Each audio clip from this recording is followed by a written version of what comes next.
Les corps gisaient contre l'intérieur de la palissade, entassés en un amas informe, comme des carcasses amoncelées après une chasse fructueuse. Certains avaient le visage et les mains sans peau, comme si quelqu'un l'avait soigneusement enlevé au couteau, ne laissant que la chair rouge et les jointures blanches. Des gilets et des manteaux gisaient côte à côte, déchirés le long des coutures, comme s'ils avaient été ôtés lentement et délibérément. Les traces laissées dans la cour offraient un spectacle étrange. Les empreintes ressemblaient à celles d'un grand animal, mais certaines étaient positionnées comme si l'animal se déplaçait sur ses pattes arrière. Le sol près du portail était jonché de nombreuses traces de ce genre, et la profondeur de chacune indiquait le poids d'une créature qui n'était autre qu'un loup adulte. C'est sur cette scène que se termine la dernière page du manuscrit découvert lors des fouilles des fondations du fort de l'île de Roanoke en 1998. Un cylindre de plomb, de la longueur de la paume d'un homme adulte, gisait sous les racines d'un vieux chêne qui poussait juste au-delà de la limite nord de la palissade. L'arbre était nettement plus vieux que la colonie elle-même, et les cernes de croissance examinées par les dendrologues indiquent un âge de plus de 4 siècles. Les archéologues ont retiré le cylindre avec précaution, car le plomb était recouvert d'une épaisse couche d'oxyde. À l'intérieur se trouvait un rouleau de papier imbibé de cire, enveloppé dans un morceau de vieille toile. Le rapport officiel sur la découverte a été presque immédiatement saisi par des représentants de la Smithsonian Institution. Le document a été envoyé aux archives fermées, où sont généralement conservés les documents jugés indésirables pour publication. J'ai obtenu une copie du texte par l'intermédiaire d'un employé du laboratoire de conservation du papier qui travaillait à la restauration du manuscrit. La majeure partie du texte a été écrite de la main du gouverneur John White, chef de la colonie anglaise fondée sur l'île de Roanoke en 1587.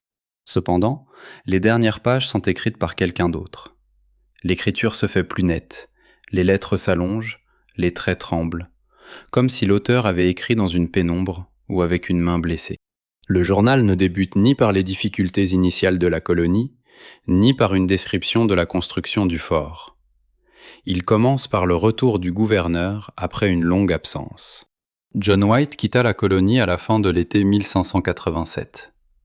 Il traversa l'océan pour se rendre en Angleterre afin d'y apporter des provisions et des renforts. Les événements politiques et la guerre contre l'Espagne le retardèrent pendant près de 3 ans. Ce n'est qu'à la fin de l'été 1590 que le navire put de nouveau s'approcher des côtes de l'île. Dans son journal, il décrit comment il s'attendait à voir des feux de signalisation, ou au moins de la fumée au-dessus du village. Cependant, le rivage l'accueillit dans un silence complet. Le bateau transportant les marins s'approcha de l'ancien quai, où jadis on avait amarré des filets de pêche et étendu des peaux de renne pour les faire sécher. Il ne restait plus rien de tout cela. L'eau clapotait contre les pilotis et le vent balayait des touffes d'herbes sèches le long du rivage. White rapporte avoir ordonné à ses hommes de marcher vers le fort, arquebus chargés. Il craignait une attaque indienne ou des signes de massacre, mais les premières minutes d'inspection révélèrent un spectacle étrange. La palissade en bois était intacte. Les portes étaient grandes ouvertes, comme si on les avait ouvertes à jamais. Dans la cour se dressaient des maisons en rondins de pin aux toits de chaume. Les portes n'étaient pas forcées, les fenêtres n'étaient pas brisées. Un chaudron en fer était accroché à l'une des cheminées. Il contenait des ossements de cerf. La viande était pourrie depuis longtemps, mais les os restaient secs et cassants. Dans les maisons, il y avait des tasses en terre cuite sur les tables, certaines avec des cuillères en bois, comme si les gens s'apprêtaient à reprendre leur dîner et s'étaient simplement absentés un instant. White décrit avoir visité tous les bâtiments avec plusieurs marins. Ils inspectèrent le dépôt de poudre, le grenier à grains, et la petite chapelle où les colons se réunissaient pour prier. Ils ne trouvèrent aucun corps. Il n'y avait ni flèche, ni trace d'attaque. Les barils de poudre étaient vides dans un coin de l'entrepôt. Les sacs de grains étaient soigneusement empilés, bien que la plupart des provisions aient déjà été consommées. De là, White conclut que les hommes auraient pu abandonner le fort volontairement. Mais il est perplexe face à l'absence d'armes et d'outils. On n'a trouvé ni mousquet, ni hache. Après plusieurs heures de recherches infructueuses, le gouverneur s'approcha du côté nord de la palissade. Un vieux chêne y poussait, que les colons avaient laissé derrière eux lors de la construction de la fortification. C'est sur son tronc que l'inscription était gravée. Les lettres étaient profondément gravées dans le bois au couteau et disposées en une ligne régulière à hauteur de poitrine. Le mot comportait 8 lettres et désignait le nom d'une tribu voisine. White écrit qu'il a d'abord perçu l'inscription comme un signe de direction. Il supposa que les colons s'étaient réfugiés sur une île habitée par des Amérindiens, avec lesquels ils entretenaient des relations pacifiques. Cependant, en examinant l'arbre, il remarqua un détail étrange. La terre autour des racines avait été récemment retournée. La couche de terre ainsi obtenue était d'une couleur et d'une densité différentes de celle de la terre environnante. Les marins creusèrent la terre et découvrirent un cylindre de plomb, que White avait enterré avant de partir, afin de préserver les archives de la colonie en cas de catastrophe. Le cylindre avait été ouvert puis refermé. À l'ouverture, on découvrit le journal du gouverneur. La plupart des pages étaient écrites de la main de White, si familière. Cependant, vers la fin, le texte changea radicalement. Les traits devinrent irréguliers, l'encre s'assombrit, et certaines lettres furent écrites si profondément que la plume déchira le papier. White a écrit qu'il reconnaissait son propre journal, mais qu'il ne reconnaissait pas l'auteur des dernières entrées. Il a noté que quelqu'un avait continué à tenir le journal après son départ. La dernière ligne, écrite de la main du gouverneur, contenait une requête adressée à quiconque restait en vie. Il écrivit que si ces messages parvenaient à des personnes en Angleterre, les survivants devraient expliquer le sort de la colonie. Immédiatement après cette phrase, le texte d'une autre personne commence. L'écriture est si différente qu'il est impossible de la confondre avec la même main. Les lettres sont allongées, et l'encre a bavé par endroits, comme si l'auteur avait écrit dans l'obscurité ou sur une surface humide. La première phrase laissée par cette personne inconnue est courte, est tellement imprimée sur le papier que des marques de stylo apparaissent au verso de la feuille. Il est indiqué que les colons ne se sont pas joints à une tribu voisine et n'ont pas abandonné l'île. Il est ensuite précisé que le mot gravé dans l'arbre ne désignait pas une destination. L'auteur écrit que c'est le nom de ce qui venait de la forêt, et qu'au moment où il commença à écrire ces lignes, la plupart des habitants du fort étaient déjà morts. Le vers suivant se termine par ces mots. Le premier hiver sur l'île s'est déroulé paisiblement, uniquement pendant la journée, et les véritables événements commençaient chaque nuit, lorsque des sons se faisaient entendre dans la forêt sombre, que l'on prenait d'abord pour des hurlements de loups, mais dont on comprit plus tard qu'il s'agissait d'autre chose, car ces voix prononçaient des mots humains. C'est après l'une de ces nuits que le premier guetteur posté à la porte nord disparut. J'ai examiné attentivement les pages du journal écrites après le départ du gouverneur John White. L'écriture de l'auteur change presque immédiatement, mais le contenu du texte reste strict et cohérent, comme si la personne suivait consciemment ce qui se passait à l'intérieur de la colonie. Les récits débutent par une description du premier hiver sur l'île de Roanoke. Il s'avéra plus froid que les colons ne l'avaient imaginé. Le gel, c'est durant cette période que les colons entendirent pour la première fois ce qui allait devenir plus tard le principal signe de la présence de créatures inconnues. Une nuit, quelques semaines après Noël, un garde de la tour nord signala avoir entendu un bébé pleurer à l'extérieur de la palissade. On pensa d'abord pour une simple illusion. En hiver, le vent passe souvent à travers les branches de pin, de telle sorte qu'un son ressemblant à la voix humaine se crée. Cependant, quelques minutes plus tard, les pleurs se répétèrent et, cette fois, plusieurs personnes postées sur le mur les entendirent. Le son provenait de la forêt, à une 50aine de pas du portail. Cela a commencé doucement, comme le cri d'un nouveau-né, puis s'est progressivement transformé en un cri humain distinct. Les colons escaladèrent la tour et scrutèrent l'obscurité, mais rien n'était visible au-delà de la lisière de la forêt. La lune n'éclairait que la bordure de la clairière et la terre humide entre les racines des pins. Les pleurs ont continué pendant environ 1 minute, puis des mots se sont ajoutés. La voix appartenait à une femme. Il parlait.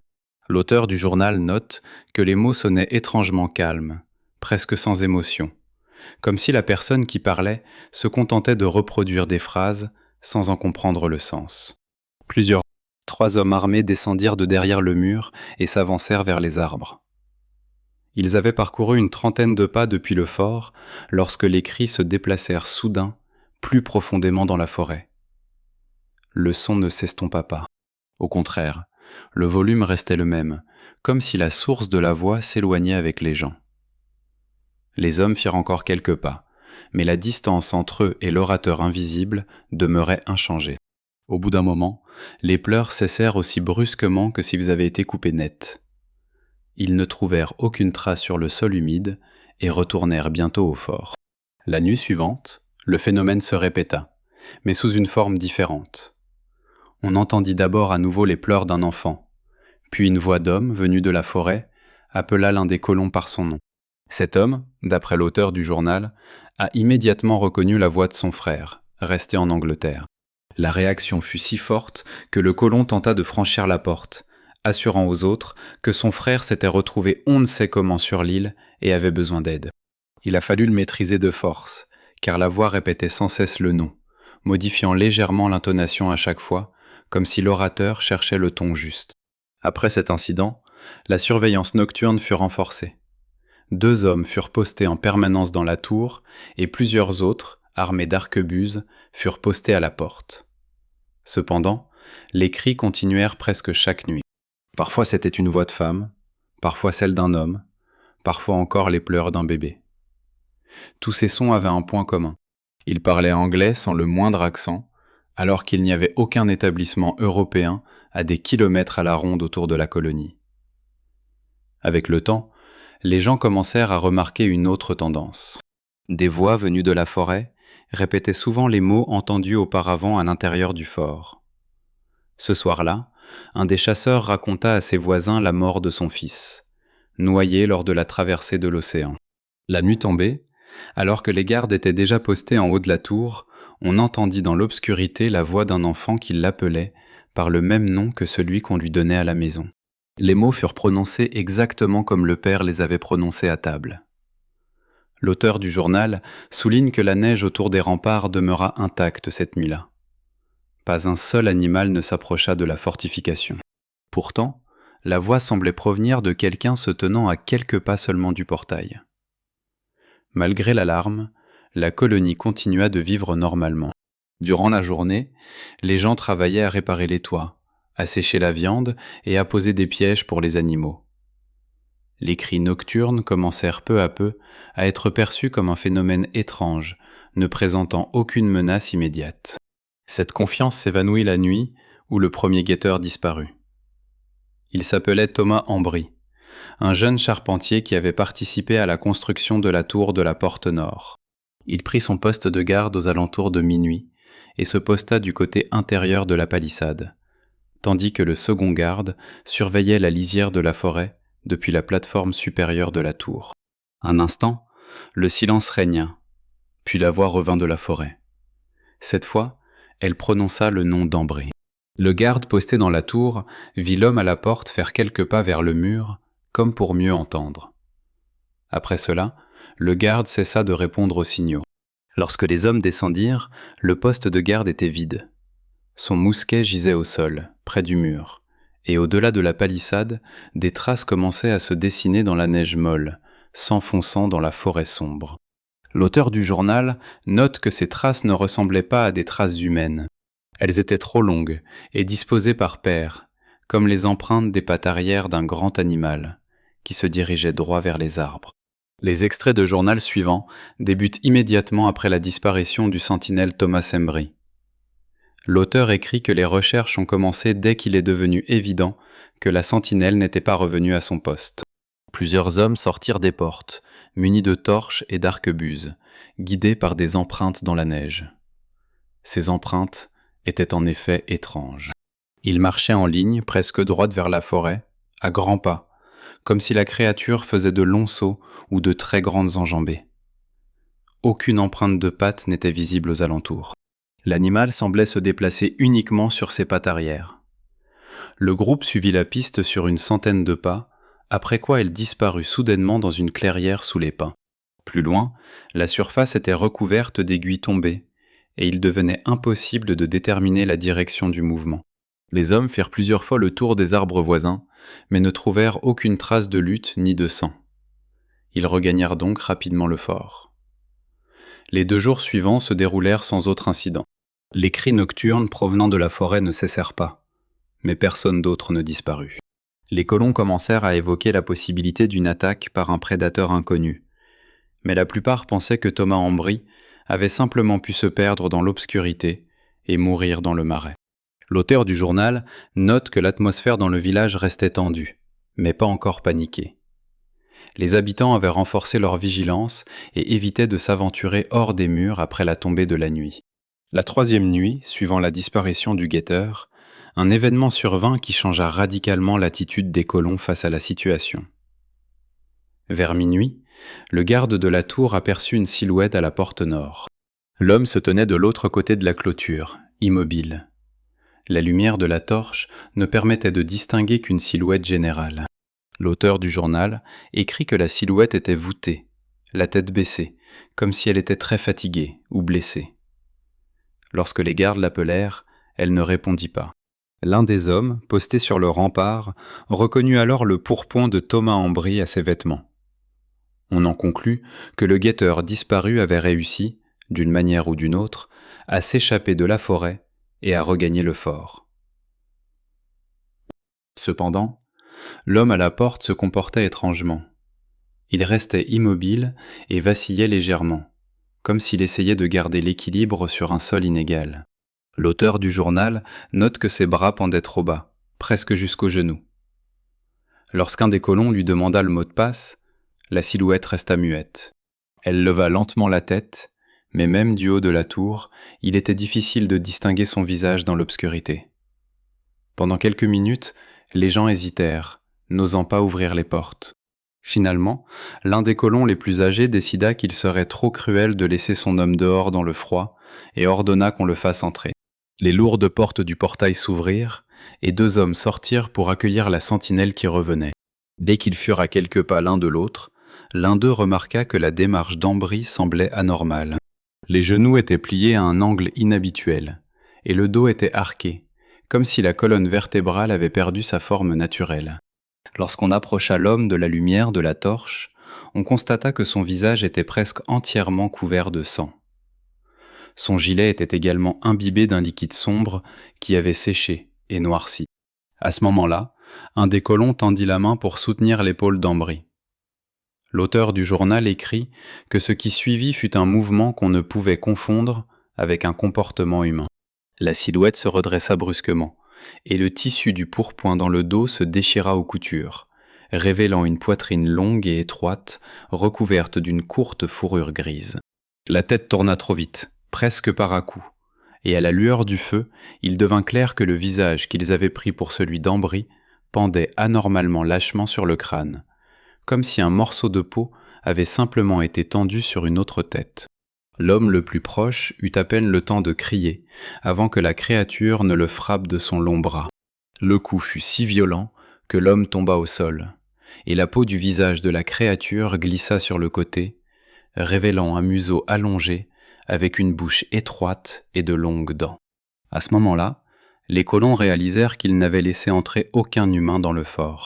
L'auteur du journal décrit les événements qui ont suivi cette nuit-là avec la plus grande précision, comme s'il cherchait à laisser le témoignage le plus détaillé possible à ceux qui pourraient un jour trouver ces notes.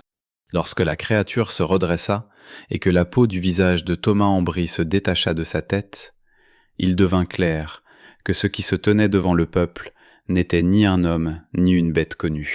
Le crâne était allongé vers l'avant, comme celui d'un grand chien, mais la mâchoire bougeait différemment.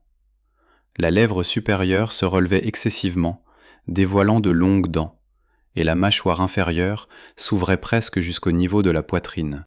Les yeux, situés plus près de l'avant du museau, reflétaient la lumière des torches avec une lueur verdâtre. Le haut du corps était entièrement recouvert d'une fourrure grise courte, mais des morceaux de peau humaine pendaient sur les épaules et le cou. La créature les avait apparemment portés comme un masque. Le premier coup atteignit un homme qui tentait de soutenir la sentinelle qui revenait. Le long bras de la créature le frappa à la poitrine avec une telle force que l'homme tomba à la renverse et s'immobilisa aussitôt.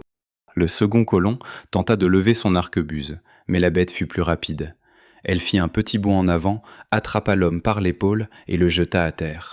L'auteur du journal écrit que les mouvements de la créature se distinguaient par une étrange économie d'effort. Elle agissait silencieusement et avec précision, sans grognement, ni geste superflu, comme si elle savait d'avance exactement où frapper.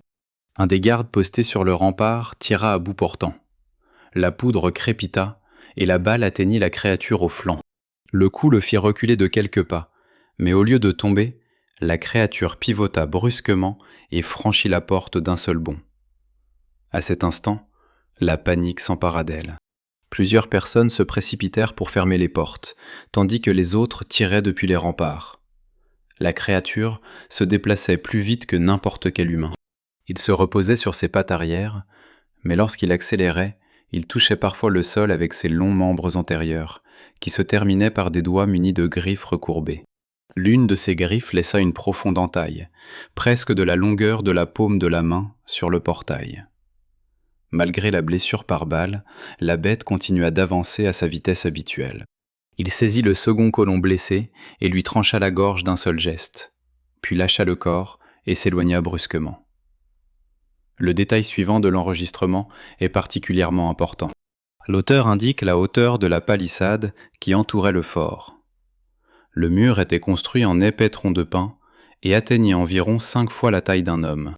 Aucun humain n'aurait pu l'escalader sans échelle. Pourtant, la créature n'a même pas tenté de grimper.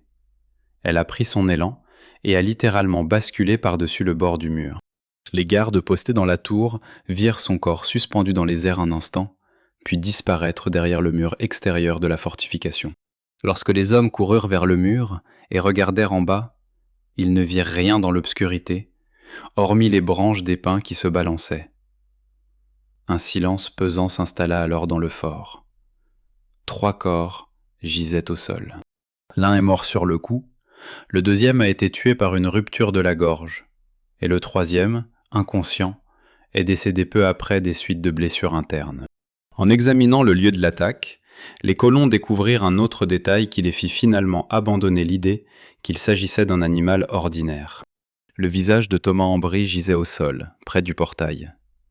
Il avait été presque entièrement arraché, ainsi que ses cheveux et une partie de son cou, comme si quelqu'un les avait soigneusement prélevés au couteau. L'intérieur de la peau restait humide et chaud. L'auteur du journal écrit que plusieurs hommes ont refusé de toucher cette découverte. Cependant, l'un des colons les plus âgés le souleva avec un bâton et l'examina attentivement. Il n'y avait aucune trace de dents ni d'arête vive à l'intérieur.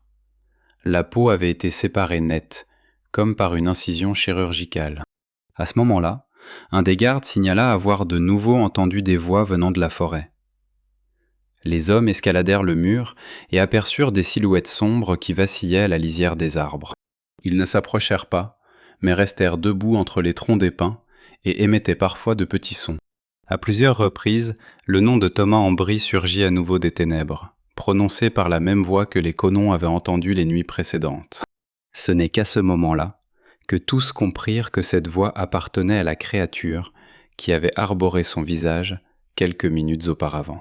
J'en suis arrivé au point du manuscrit où la peur à l'intérieur du fort cesse pour la première fois d'être la peur de l'inconnu, et prend la forme d'une espèce spécifique, d'un comportement spécifique, d'une biologie spécifique. Après la nuit passée à la porte nord, les colons ne se disputaient plus pour savoir s'ils avaient entendu des loups, des indiens ou l'écho de leur propre imagination. Devant eux se tenait un animal capable de porter de la peau humaine comme enveloppe extérieure, de maintenir son équilibre sur ses 2 pattes arrière et de reproduire la parole humaine avec une telle précision que des adultes armés lui ouvraient les portes. C'est après cela que le mot Croatoan apparaît dans les archives, mais ni comme une direction, ni comme le nom d'un refuge. Cela semble être un avertissement que les habitants connaissaient bien avant l'arrivée des Britanniques. L'auteur du journal écrit à ce sujet non pas par conjecture, mais d'après plusieurs brefs contacts avec ces Indiens qui venaient encore à la colonie au début de l'hiver pour échanger du poisson, de la viande séchée et des informations sur la côte. Avant l'attaque à la porte, les récits de voix de la forêt semblaient aux colons une simple superstition indigène. Après l'attaque, ces paroles furent réinterprétées comme la description d'une menace connue. Il s'est avéré que l'île et les zones environnantes du continent avaient une valeur saisonnière plutôt que permanente pour la tribu. Durant certains mois, les habitants de Croatoan abandonnaient complètement la région, emmenant leurs enfants, leurs personnes âgées et leurs provisions vers le sud, dans des camps plus sûrs. Les Britanniques ont d'abord cru à une migration pour des raisons économiques. Il est désormais clair qu'il s'agissait d'un départ régulier des zones de reproduction du prédateur. Un détail des archives est particulièrement significatif. Les Indiens ne décrivaient pas cette menace comme étant due à des esprits ou à la sorcellerie. Ils en parlaient comme d'un aspect ordinaire de la vie locale, un aspect avec lequel il était impossible de négocier. L'auteur du journal note que leurs paroles corroboraient des signes indiquant l'attaque à la porte. Les créatures s'approchent davantage des habitations humaines à la fin de la saison froide. Avant une attaque directe, ils passent des semaines à étudier le village, mémorisant les voies, les déplacements, l'odeur de fumée, l'emplacement des portes et les habitudes des gardes. Ils attaquent rarement de jour et ne gaspillent pas leur énergie dans des assauts. Leur méthode de chasse repose sur l'attrition.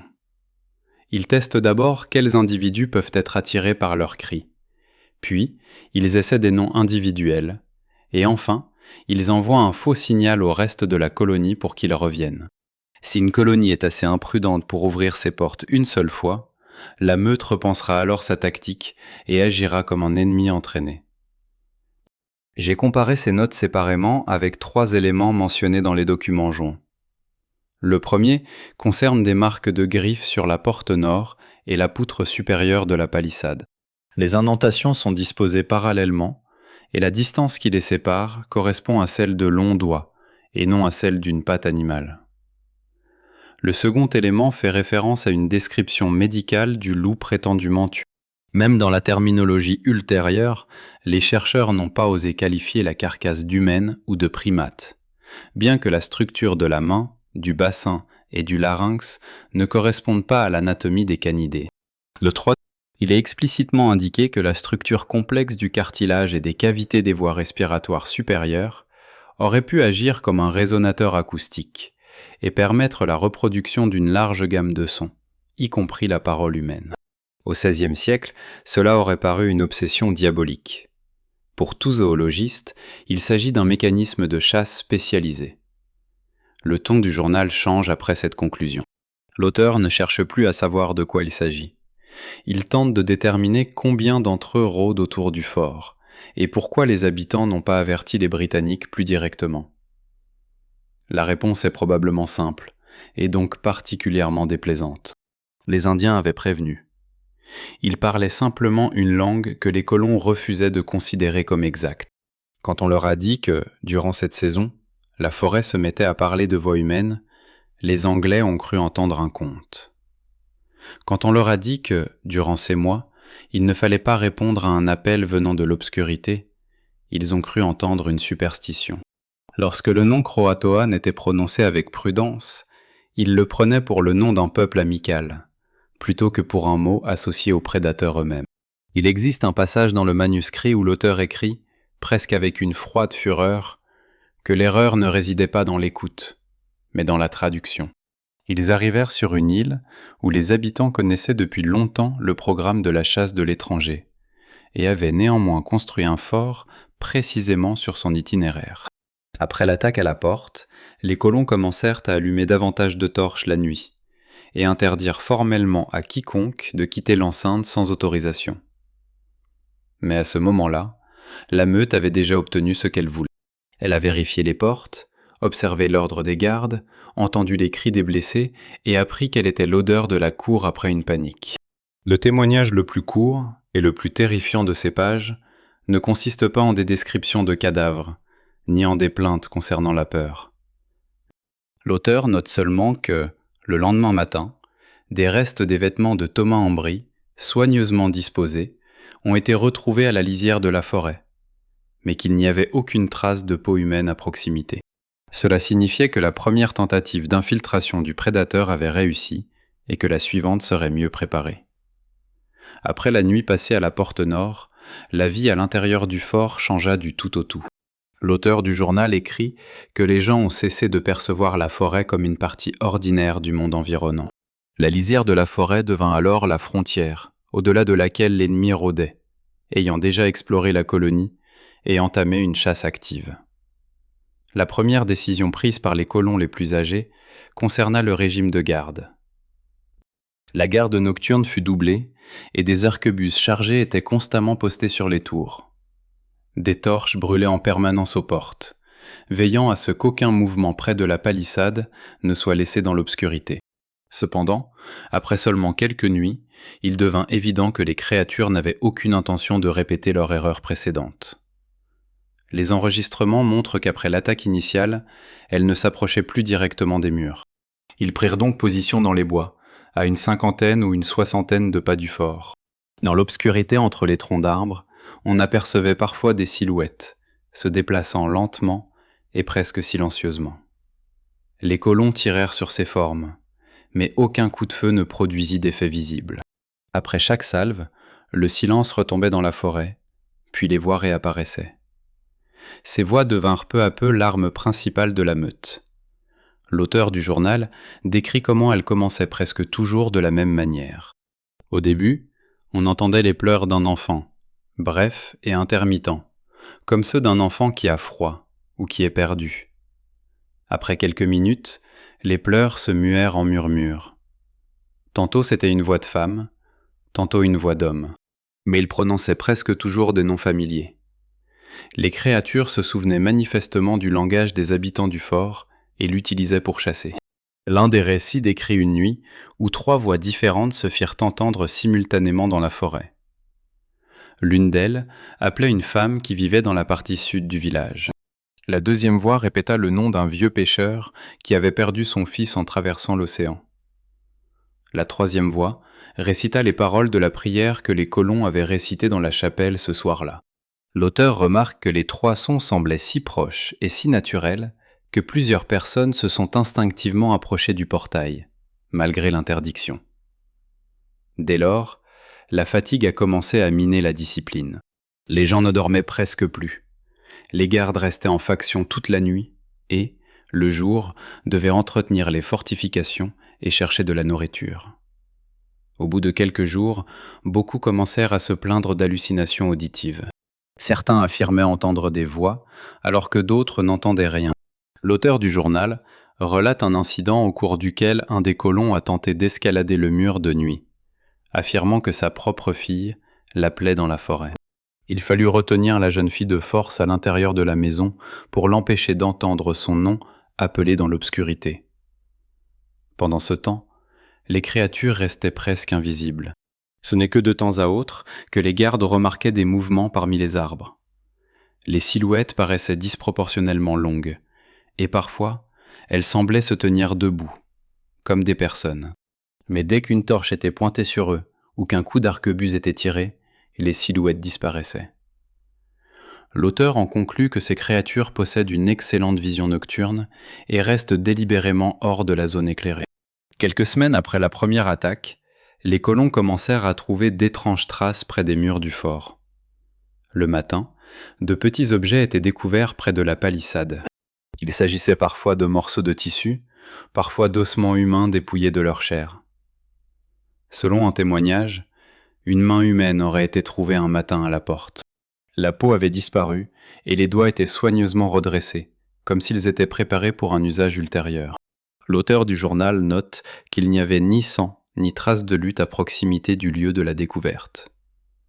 Le détail le plus troublant apparaît dans une entrée rédigée plusieurs jours plus tard. Un des gardes affirma avoir aperçu dans la forêt une silhouette vêtue du manteau d'un des colons morts. La silhouette se tenait parmi les arbres et se déplaçait lentement, comme si elle tentait de marcher sur 2 jambes. Alors que le garde levait son mousquet, l'homme tourna la tête et appela son nom de la même voix qu'on avait entendue auparavant, que dans l'obscurité. Puis la silhouette disparut parmi les pins. L'auteur du journal conclut cette section par une brève remarque. La meute ne cherche pas à prendre d'assaut le fort par la force. Les créatures sont en train d'apprendre. Chaque nuit leur apporte de nouveaux mots, de nouvelles approches et de nouvelles façons d'aborder les gens. Et si la première tentative de pénétration a été maladroite, la suivante, il en est convaincu, sera bien plus précise. J'ai soigneusement comparé les entrées du journal avec la géographie de l'île et avec les informations qui ont subsisté sur la tribu croatoane.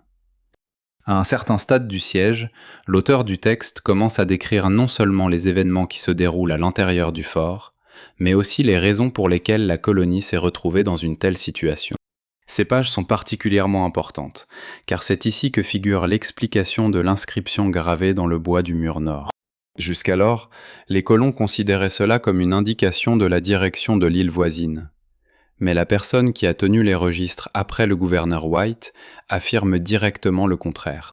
Il écrit que le mot croatoan, dans ce cas précis, ne désigne ni un lieu ni des alliés, mais ce qui provient de la forêt.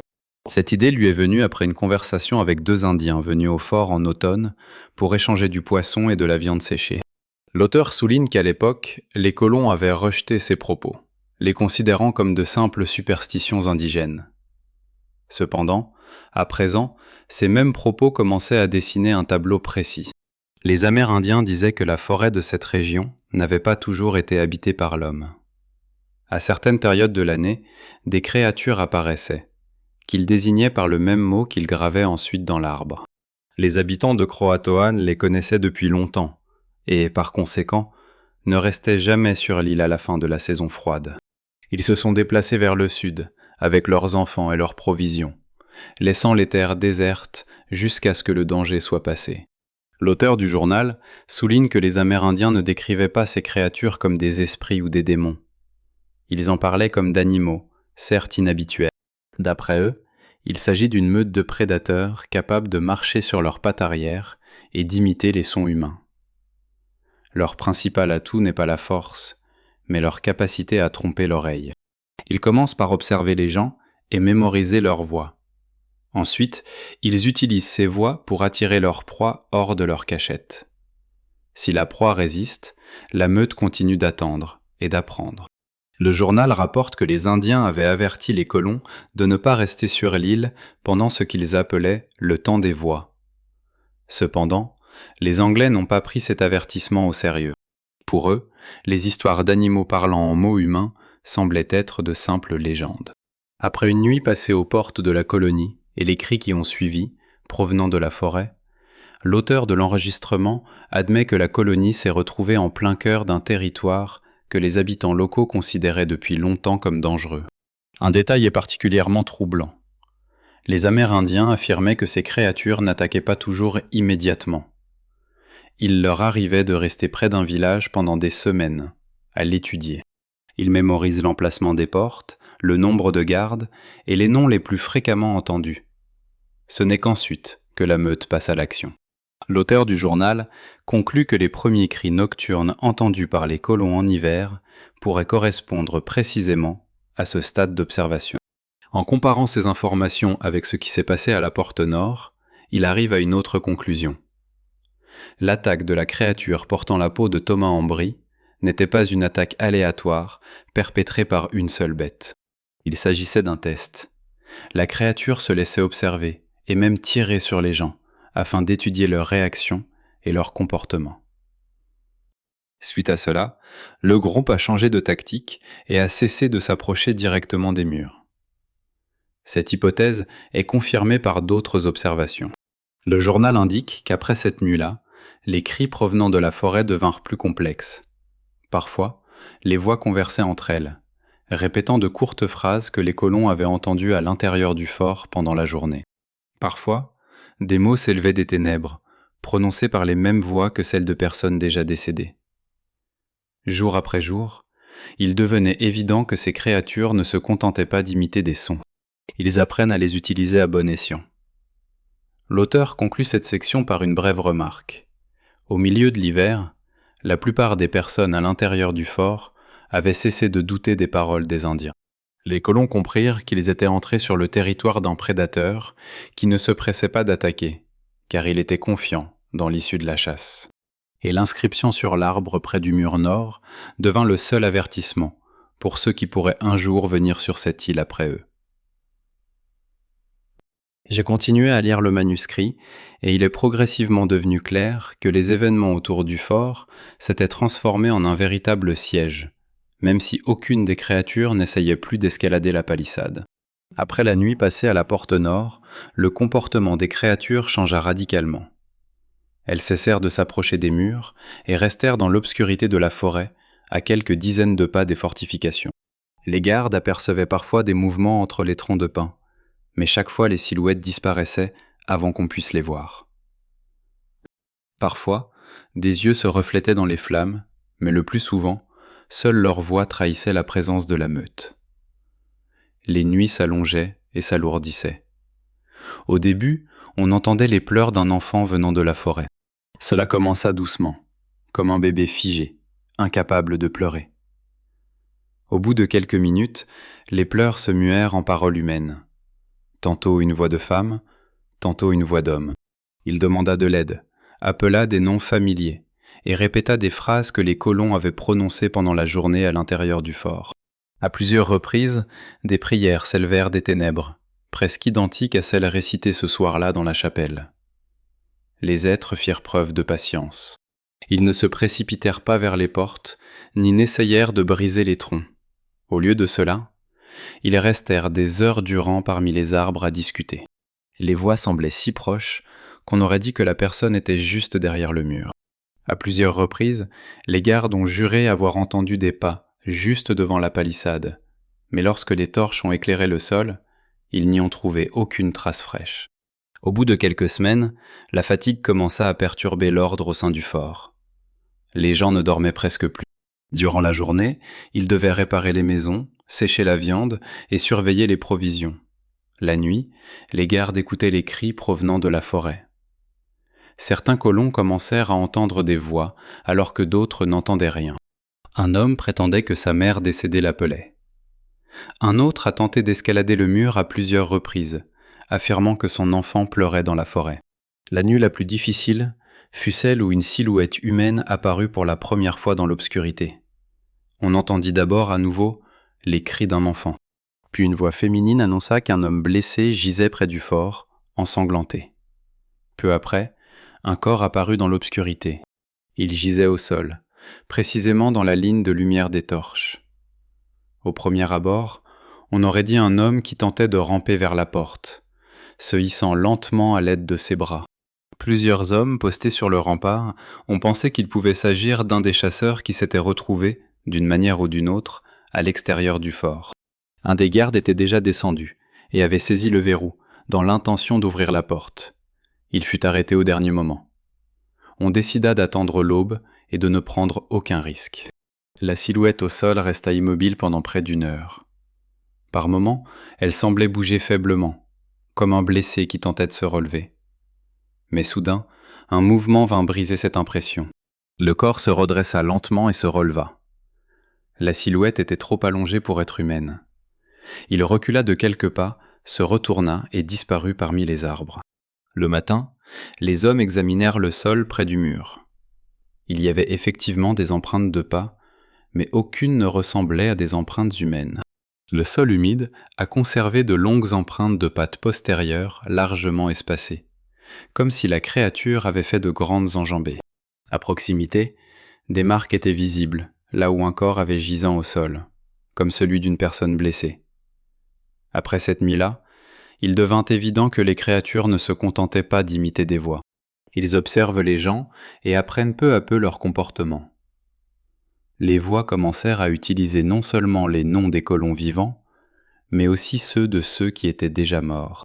Parfois, les paroles de Thomas Ambry résonnaient dans la forêt. Parfois, celles des hommes tués aux portes. Tout cela se répétait inlassablement, chaque nuit, sans interruption. Les murs du fort restèrent intacts, mais la pression sur les personnes à l'intérieur s'intensifiait chaque jour, car l'ennemi n'essayait pas de percer par la force. Il attendit patiemment qu'un des humains épuisés ouvre lui-même les portes. La nuit où les colons parvinrent à blesser l'une des créatures est décrite avec force détail dans le journal. À ce moment-là, les personnes à l'intérieur du fort avaient déjà cessé de réagir à chaque bruit provenant de la forêt. Sinon, personne n'aurait pu supporter les cris et les imitations incessantes. Les gardes s'efforçaient d'écouter calmement et de ne tirer qu'en cas de mouvement. C'est ainsi qu'un des gardes de nuit aperçut une silhouette dans l'obscurité, se rapprochant du mur plus que d'habitude. La silhouette se déplaçait lentement et était à peine dissimulée. Elle se tenait entre deux pins, à une quarantaine de pas de la palissade. Le garde en poste dans la tour pointa une torche dans cette direction, et pendant un bref instant, la lumière effleura le corps. Il devint évident que la créature se tenait sur ses pattes arrière, les membres antérieurs repliés contre sa poitrine, comme pour garder l'équilibre. À ce moment précis, un des colons tira un coup d'arquebuse. La poudre crépita, et la balle atteignit la cible en plein dans l'épaule. La créature réagit vivement. Elle se laissa tomber sur ses pattes avant et tenta de disparaître dans la forêt, mais un second coup de feu l'atteignit en pleine fuite. Après cela, un bref sifflement se fit entendre dans l'obscurité. Les hommes postés sur le rempart ne sortirent pas immédiatement. Ils attendirent l'aube et n'ouvrirent les portes qu'alors pour examiner le lieu de l'impact. Le corps gisait à la lisière de la forêt, partiellement dissimulé par les racines des pins. Au premier abord, il ressemblait effectivement à un grand loup. Cependant, à mesure que les colons s'approchaient, la ressemblance s'estompait. La bête était nettement plus grande que tous les loups qu'ils avaient jamais vus. Même couché sur le côté, son corps lui arrivait à la hauteur de la poitrine d'un humain. Les membres antérieurs étaient longs et se terminaient par des doigts plutôt que par des pattes. Chaque doigt était composé de plusieurs phalanges et se terminait par une griffe recourbée, semblable à celle des grands primates. La tête avait une apparence encore plus étrange. Le museau était certes allongé, mais la mâchoire inférieure pouvait s'ouvrir beaucoup plus largement que celle d'un animal normal. Lorsqu'un des hommes souleva délicatement la tête à l'aide d'un bâton, la structure complexe du larynx devint visible. Des anneaux cartilagineux formaient une cavité élargie, évoquant un résonateur. Un des colons a suggéré que cet organe permettait à la créature de reproduire les sons humains. D'autres signes d'une anatomie inhabituelle ont également été découverts sur le corps. Les os du bassin étaient positionnés selon un angle qui permettait à l'animal de se tenir debout avec assurance sur ses membres postérieurs. Les muscles des cuisses étaient plus développés que ceux des loups, et les articulations permettaient de grands pas et des sauts hauts. Les colons se souvinrent aussitôt comment la créature qui était entrée dans le fort la nuit de la mort d'Ambry avait sauté par-dessus la palissade. L'attention s'est particulièrement portée sur les restes de peau humaine encore accrochés au cou de l'animal abattu. La peau avait été presque entièrement prélevée sur la tête et les épaules d'un homme. La surface intérieure avait été soigneusement débarrassée de tout excès de tissu, comme si elle était destinée à être placée sur le corps d'une autre créature. L'auteur du journal écrit que ce fait horrifia davantage les gens que l'anatomie même de la créature. Tandis que les colons examinaient le corps, des voix se mirent à nouveau à s'élever de la forêt. Cette fois, elles étaient différentes. Ils commencèrent à produire des sons brefs et abrupts, semblables à des aboiements ou des grognements, mais mêlés à des paroles humaines. La foule resta figée un instant, car au milieu de tous ces bruits, la voix d'un des hommes qui se tenait près du corps se fit soudain entendre distinctement. Il prononça seulement 2 mots. Il donna l'ordre de retourner à la porte. À ce moment-là, il devint évident que la meute les observait depuis la forêt et avait déjà commencé à utiliser les nouveaux mots qu'elle avait entendus quelques minutes auparavant. Le corps de la créature abattue y gisait à l'intérieur du fort. Ces hommes prirent cette décision non par curiosité, mais par nécessité. Jusqu'alors, ils n'avaient connu l'ennemi que par des traces, des voix et un bref aperçu des combats aux portes. Un corps gisait désormais devant eux, et les colons tentèrent de comprendre à quoi ils avaient affaire. La dépouille fut transportée dans un débarras vide, près du mur est, où l'on entreposait habituellement les outils. La porte fut fermée, et un garde posté à proximité, car nul ne savait comment les créatures restantes réagiraient. Après examen, il apparut clairement que la créature n'était pas morte sur le coup. La balle lui pénétra l'épaule et traversa sa poitrine, perforant un poumon. Son sang était épais et sombre, presque noir à la faible lueur de la torche. La fourrure de ses flancs en était imbibée et s'était emmêlée en amas durs. L'un des hommes, qui avait auparavant servi comme assistant chirurgien à bord, incisa soigneusement la peau au couteau afin d'examiner la structure des muscles et des os. Cette observation est relatée en détail dans le journal de bord. Sous le pelage, on découvrait une musculature dense, notamment au niveau des hanches et du dos. Ces muscles permettaient à l'animal de se redresser d'un bond et d'atteindre des hauteurs inaccessibles aux animaux ordinaires. Les os des membres antérieurs étaient plus longs que prévu. L'articulation de l'épaule permettait au bras de pivoter presque comme celui d'un humain, ce qui expliquait la capacité de la créature à saisir et à retenir ses proies. Les doigts étaient longs et souples, et les griffes poussaient directement de la dernière phalange, comme un prolongement naturel de l'os. La partie la plus étrange du corps était le larynx. Lorsque la peau du cou fut écartée, un réseau complexe de cartilage et de cavités devint visible. L'une de ces cavités ressemblait à un petit sac relié aux voies respiratoires. Les personnes présentes dans la pièce restèrent silencieuses un instant, car le son ressemblait trop à une parole. La tête de la créature n'était pas moins inquiétante. Le crâne était allongé, mais les yeux étaient positionnés plus en avant que chez les loups. Cela leur permettait de regarder presque droit devant eux, comme les humains. Les mâchoires s'ouvraient largement, et les dents, fines et acérées, étaient davantage conçues pour découper la viande que pour broyer les os. Une longue langue, recouverte de papilles rugueuses, se trouvait à l'intérieur de la bouche. Un des colons suggéra que c'était le langage qui permettait aux créatures de reproduire fidèlement les sons de la parole humaine. Pendant que les colons examinaient les créatures, celles-ci commencèrent à se rassembler de nouveau autour du fort. Cela devint évident aux voix qui apparurent peu à peu derrière les murs. Cette fois, elles semblaient plus tendues. De temps à autre, de courts cris, comme des signaux, s'élevaient des ténèbres. À plusieurs reprises, les gardes entendirent des voix humaines murmurer presque à voix basse. Vers minuit, de nouveaux objets commencèrent à apparaître près de la palissade. Au début, il s'agissait de morceaux de tissu. Puis ils se mirent à jeter contre les murs les restes mutilés d'animaux et d'humains. Certains corps étaient décapités ou amputés. Mais un détail revenait sans cesse. Les vêtements des victimes avaient été dépouillés de tout ce qui pouvait l'être. Manteaux, chemises, gilets et chapeaux avaient disparu. Les corps étaient laissés nus. Les colons comprirent rapidement l'importance de ces découvertes. Les créatures ne se contentaient pas de tuer. Ils ramassèrent des vêtements et des peaux humaines, tout comme ils avaient auparavant écorché le visage de Thomas Ambré.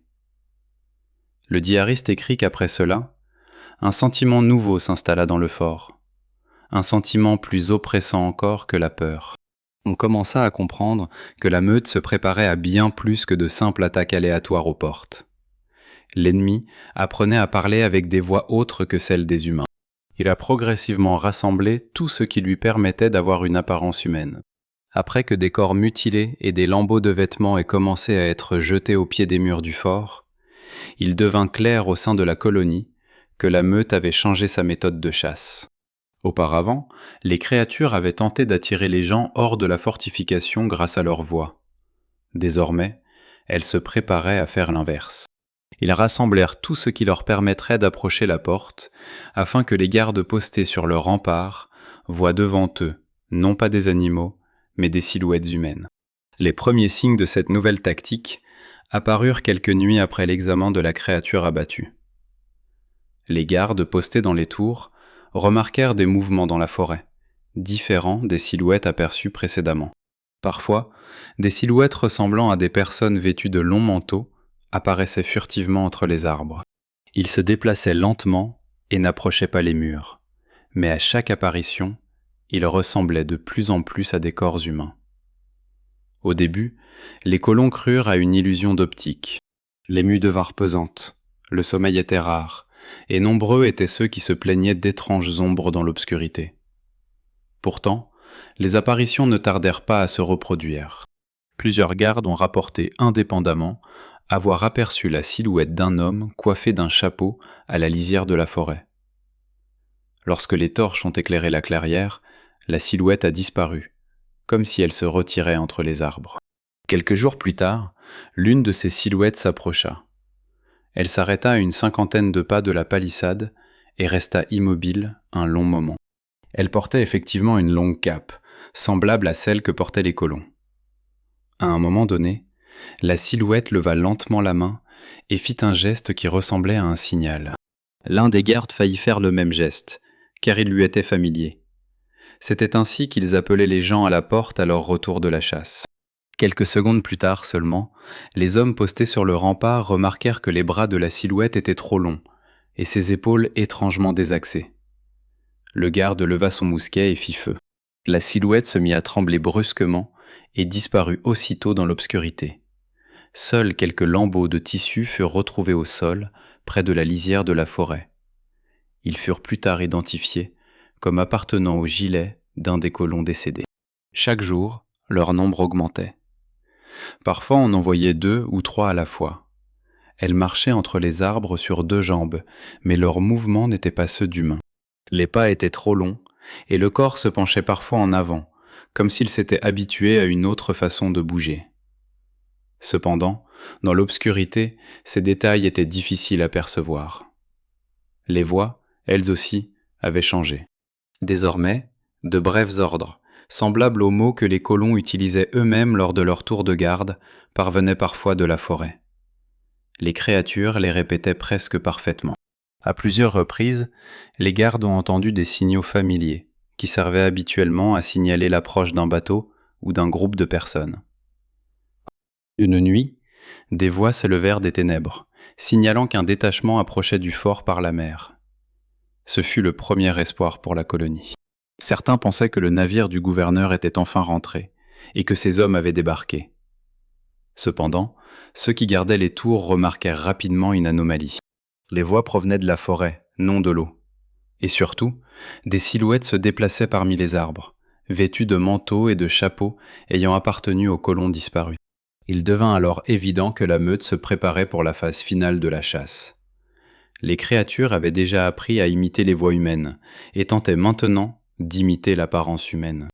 Ils ramassèrent des vêtements, tirèrent sur la peau des personnes tuées et firent le tour du fort sur leurs pattes arrière, s'approchant progressivement de la porte. Les occupants du fort commencèrent à comprendre que la nuit suivante pourrait être décisive. Si une seule personne croyait ce qu'elle voyait à la porte et ouvrait le verrou, le groupe n'aurait plus besoin d'attendre dans la forêt. Après 2 jours de vent humide soufflant du détroit, une nuit sans lune s'installa. Au crépuscule, le ciel était si épais que même la cime des pins se fondait dans la masse noire, avant même que les premières torches à la porte ne s'éteignent. À ces heures-là, le fort perdait ses contours habituels. La palissade se transforma en un mur sombre. Les tours surplombaient la cour comme des cadres vides, et les gens ne pouvaient se distinguer qu'à la toux, au grincement des chaussures et à l'odeur de laine mouillée. C'est cette nuit-là que les créatures s'approchèrent pour la première fois si près qu'une sentinelle, même vigilante, aurait pu s'y méprendre.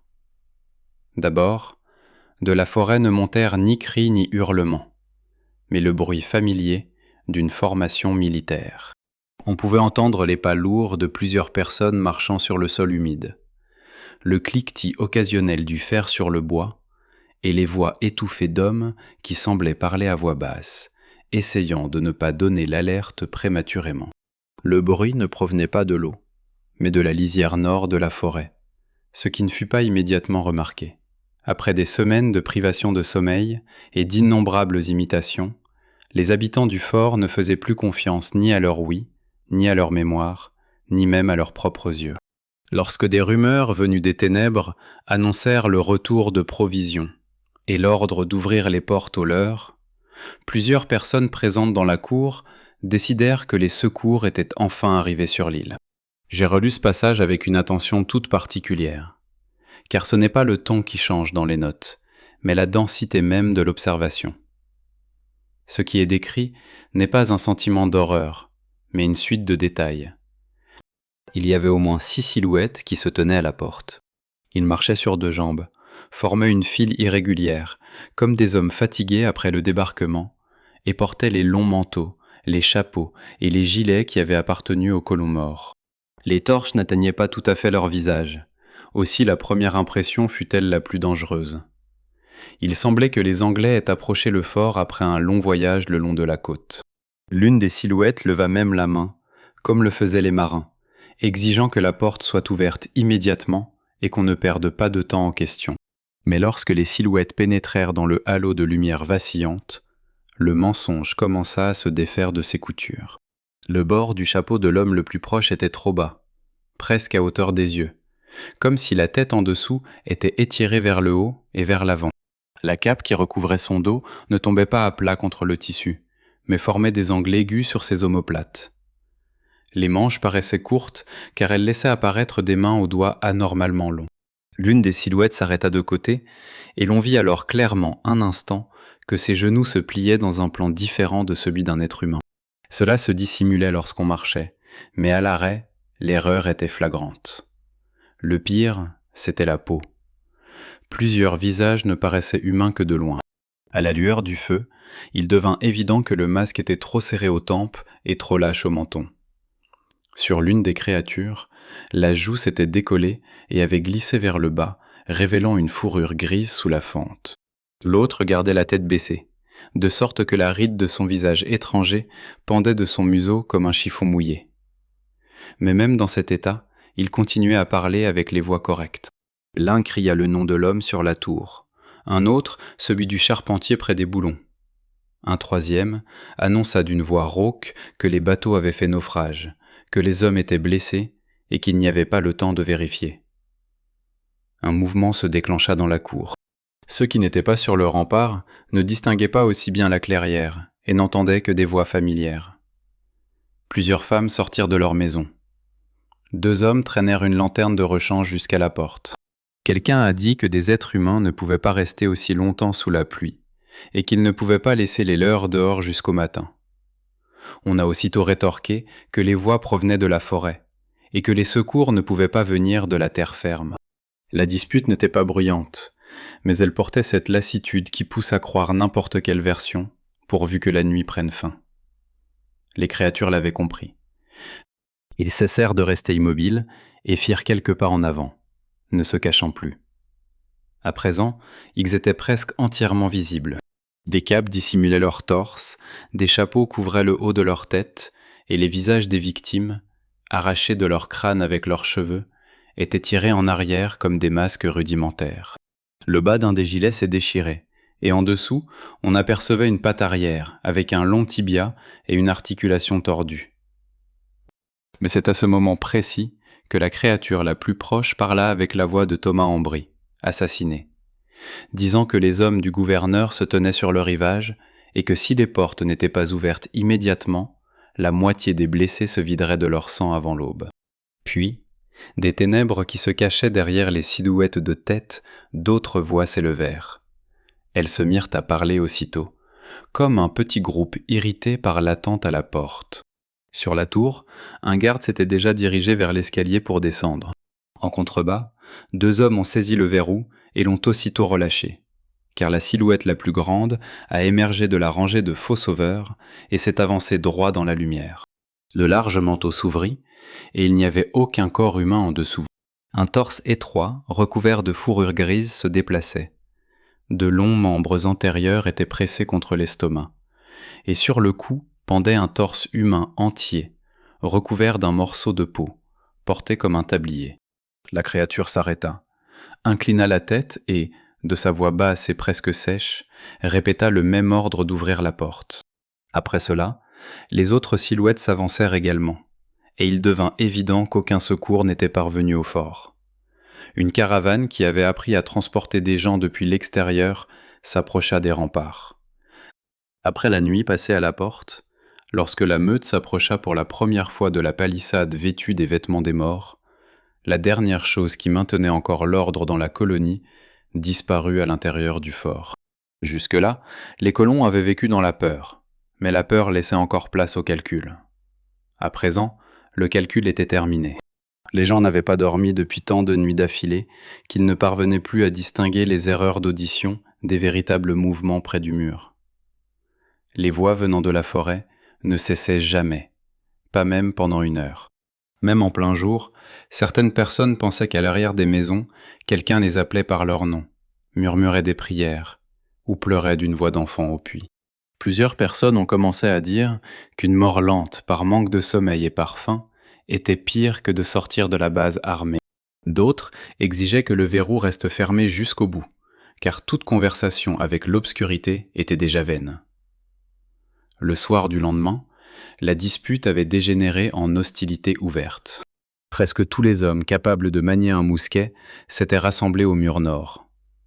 Certains exigeaient de marcher en formation et de ratisser la lisière de la forêt jusqu'au marais, espérant disperser la meute par le feu et le plomb. D'autres se souvenaient que les créatures ne combattaient jamais loyalement, et frappaient toujours là où les humains commettaient la première erreur. Les femmes et les enfants restaient chez eux, mais même de là, le bruit était audible. À plusieurs reprises, les voix de ceux qui n'étaient plus de ce monde se firent à nouveau entendre dans l'obscurité. Elles semblaient si proches, comme si ceux qui parlaient se tenaient de l'autre côté des troncs, leurs paumes effleurant le bois humide. Aux alentours de minuit, il a commencé à pleuvoir. Il faisait beau, froid, presque brumeux, et les torches à la porte brûlaient mal, ne diffusant qu'une lumière faible et vacillante. Par un temps pareil, on a particulièrement tendance à confondre vœux pieux et réalité. De nouveau, des pas se firent entendre dans la forêt. Cette fois, ils étaient plus nombreux que la nuit précédente.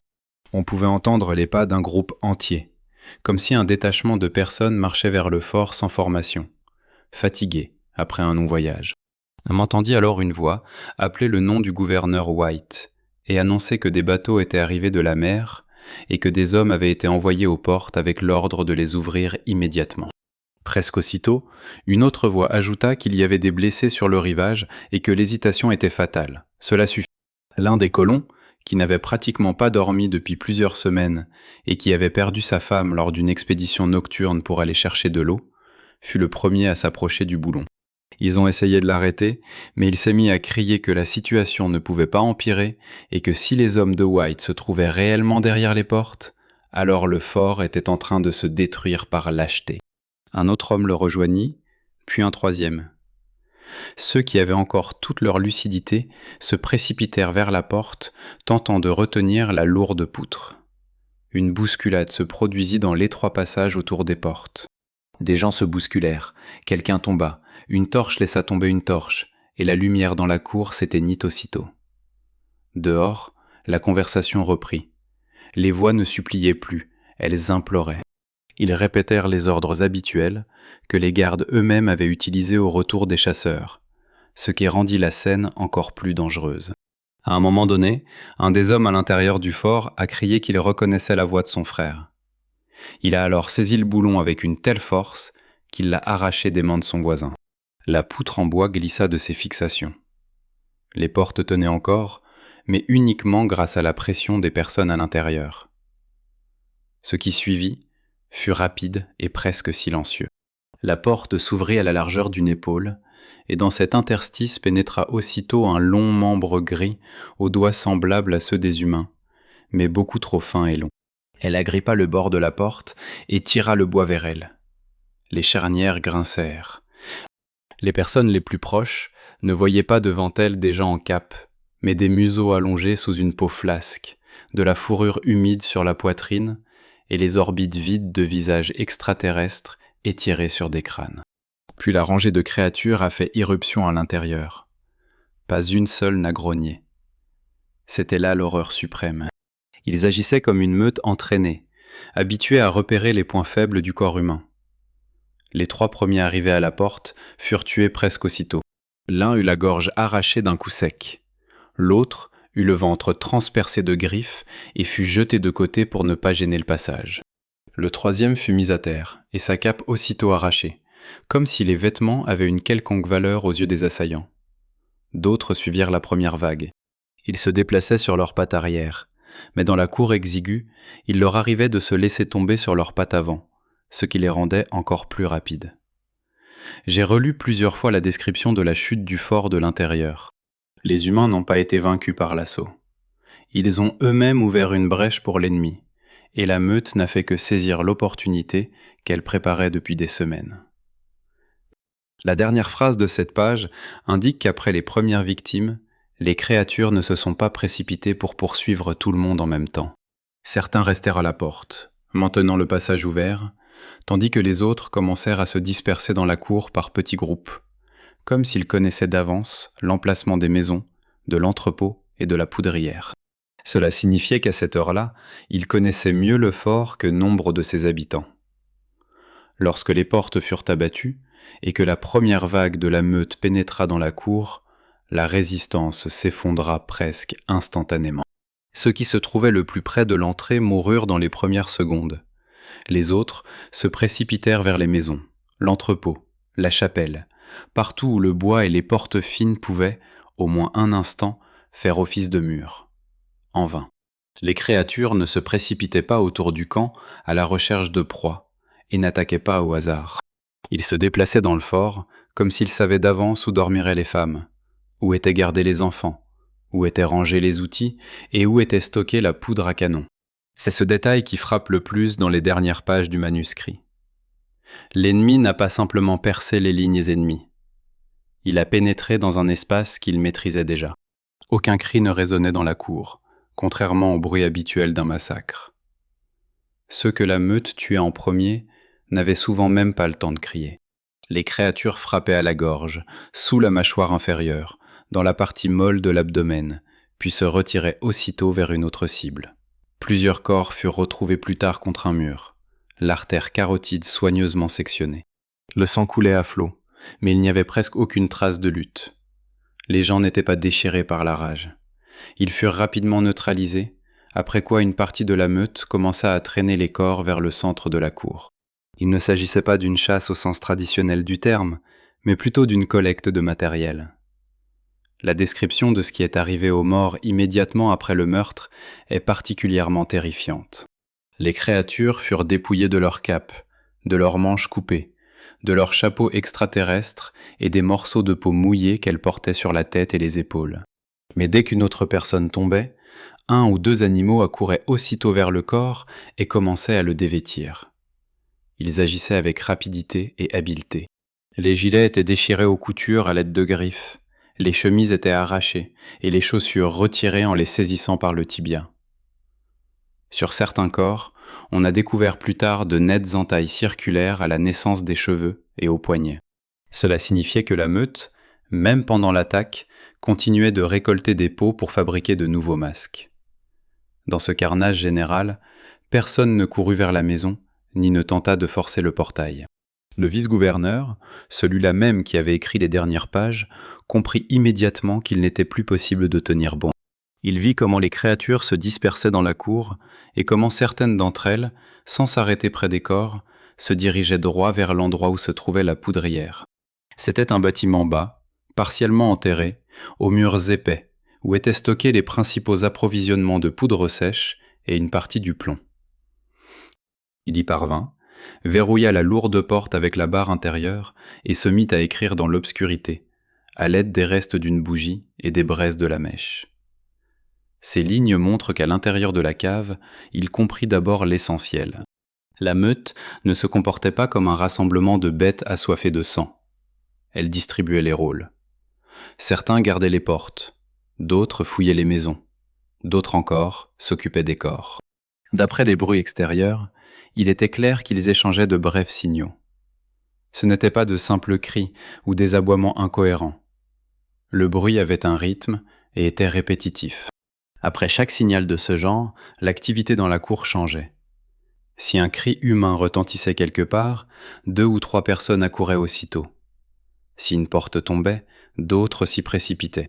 Le député White a noté que ces créatures apprennent non seulement les voix, mais aussi l'ordre établi. Elles mémorisent le mode de vie des humains et utilisent ensuite ces connaissances contre eux.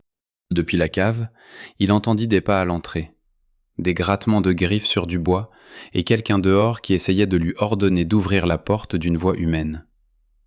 Au début, la voix était masculine et assurée. Puis un cri d'enfant retentit. Une femme parla alors derrière la porte, l'appelant par son nom et l'informant qu'il y avait des survivants dans la cour. Un silence suivit quelques secondes, puis un son sec et grave, qui ne ressemblait plus à un son humain, émergea de ce silence. C'était probablement ainsi que les créatures communiquaient entre elles lorsqu'elles n'imitaient pas leur proie. Il ne l'ouvrit pas. Au lieu de cela, il continua d'écrire et, à en juger par les marques sur le papier, il préparait simultanément tout ce dont il avait besoin pour un acte final. Les fiches contiennent une courte liste de ce qui restait à l'intérieur. Plusieurs barils de poudre, un paquet de mèches, une boîte de balles, un couteau, une bougie, un journal intime et un cylindre de plomb que le gouverneur avait jadis enterré. À ce moment-là, plus personne ne cherchait à l'extérieur d'éventuels ennemis cachés dans les maisons. Les créatures se rassemblèrent à la cave. Elles comprirent qu'un homme s'y trouvait et qu'il pouvait encore les priver de leur proie. De profondes griffures commencèrent à apparaître sur la porte, puis d'étroites fissures s'ouvrirent une à une dans les planches. À travers elles, l'air nocturne, l'odeur de fourrure mouillée et de sang frais s'infiltrait. La dernière ligne de cette page ne dit qu'une chose. Il termina d'écrire, scella le journal avec du plomb et entendit la charnière supérieure de la porte craquer. Les dernières pages du manuscrit sont écrites de manière beaucoup plus irrégulière que les précédentes.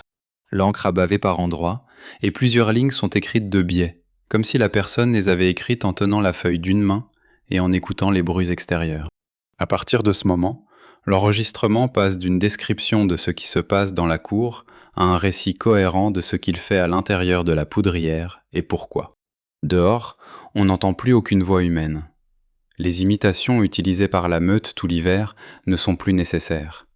Seuls des sons brefs et secs, évoquant des cliquetis et de doux aboiements, parviennent de derrière la porte. D'après les entrées du journal, ces signaux suivent un schéma précis. Après chacun d'eux, les coups à la porte s'intensifient, ou, au contraire, s'interrompent quelques secondes. L'homme qui se trouvait dans la cave écrit qu'à ce stade, il avait déjà compris le principe principal du comportement des créatures. Elles sont capables d'apprendre très vite. Chaque nuit passée avec d'autres personnes leur apportait de nouveaux mots, de nouveaux mouvements et de nouvelles façons de tromper. Si ne serait-ce qu'une seule de ces créatures survit à ce siège, elle sera capable, au bout d'un certain temps, de reproduire la parole humaine avec encore plus de précision et d'utiliser les vêtements et la peau humains avec encore plus d'assurance. C'est pourquoi, même s'il parvient à franchir le mur du fond et à atteindre la rive, la meute pourra continuer à chasser quiconque osera nager jusqu'à cette île. Avant de s'emparer de la poudre, il fait une dernière chose. Il sort de la cave par un passage étroit reliant l'entrepôt au fond de la cour. Ce passage était conçu pour faire passer de lourds tonneaux sans ouvrir la porte principale. La nuit, on pouvait s'y échapper sans être vu. Il écrit qu'il n'y a presque plus aucun mouvement dans la cour. La majeure partie de la meute est concentrée à l'entrée de la cave. Plusieurs créatures se tiennent près du centre du camp, là où gisent les corps. Dans la faible lueur des torches qui se consument, on les voit continuer à dépouiller les morts de leurs vêtements et de leur peau. Profitant de l'obscurité, ils longent le mur jusqu'à un vieux chêne au nord de la palissade. C'est le même arbre sous les racines duquel on a retrouvé plus tard le cylindre de plomb. Avec un couteau, il grave dans l'écorce un mot qu'il a entendu jadis de la bouche des Indiens. Il écrit que ce n'est ni une direction, ni le nom d'une île. C'est un avertissement sur ceux qui habitent ces bois. Les lettres sont profondes, car il les poignarde presque à l'aveuglette, cherchant à en finir au plus vite. Ensuite, il retourne à la cave. À l'intérieur se trouvent des barils de poudre sèche, enveloppés dans un épais tissu. Il ouvre plusieurs sacs et verse la poudre sur le sol, reliant la majeure partie de la poudre à la mèche par un chemin. Le texte indique que la mèche était enroulée autour d'un clou en fer pour entretenir un feu lent et permettre ainsi de terminer le texte. Les dernières lignes furent écrites à la faible lueur d'une bougie presque éteinte.